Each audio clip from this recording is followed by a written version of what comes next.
Israeli forces have carried out more raids in Tulkarem and Jenin refugee camps in the occupied West Bank. And in the past 12 hours, at least 2 people have been killed in raids in the town of Beit Annan and in Hebron. Mohammed Jamjoom is joining us now live from Tulkarem. So we're seeing more raids. Tell us about them. So, Rob, the raid that happened here in the Tulkarem refugee camp in Tulkarem was the most intense of the raids that transpired that were carried out by the Israeli army throughout the occupied West Bank in the overnight hours of yesterday into today. The one that happened here took place over the course of at least 4 hours, starting around 2:30 a.m. We're told by residents they ended around 6:30 a.m. And we're told that they were intense clashes between Palestinian fighters here and members of the Israeli army. Now, let me show you a little bit about what we've seen here on this particular street. I'm going to let Osama move the camera around. So if you look about 20 meters up the road, you will see that parts of the road have been destroyed. That was done, the residents tell us, by the Israeli armed bulldozers that were here. Now, we're told that when those Israeli armored bulldozers came through this section, that Palestinian fighters actually lobbed explosives at those bulldozers. What you see going on behind that area up there, those are vehicles, equipment, machinery by the Tulkarem municipality. They're trying to repair this stretch of road so that the residents' lives can get a little bit easier after what happened last night. Let me just show you a little bit more about what we're seeing here today. Of course, there are residents here, a lot of them telling us how nervous they are because of what happened.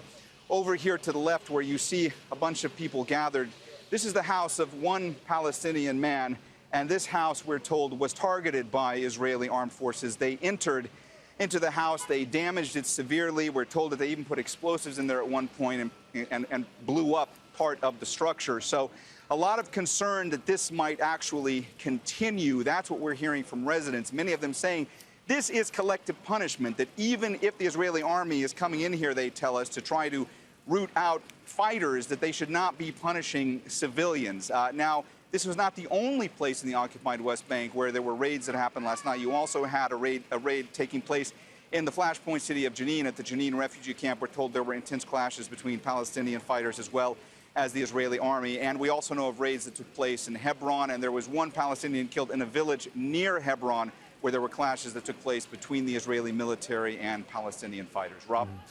So, Mohammed, you've been showing us the situation in Tulkarem, but one would imagine there are different conditions across the occupied West Bank. What are things like for Palestinians across the broader West Bank? Rob, I will tell you that one of the things that I've heard a lot from residents here today is that they are saying that they believe that the Israeli army is taking revenge out on them for what transpired on October 7th. I will tell you that the raids have intensified severely over the course of the last several weeks across the occupied West Bank.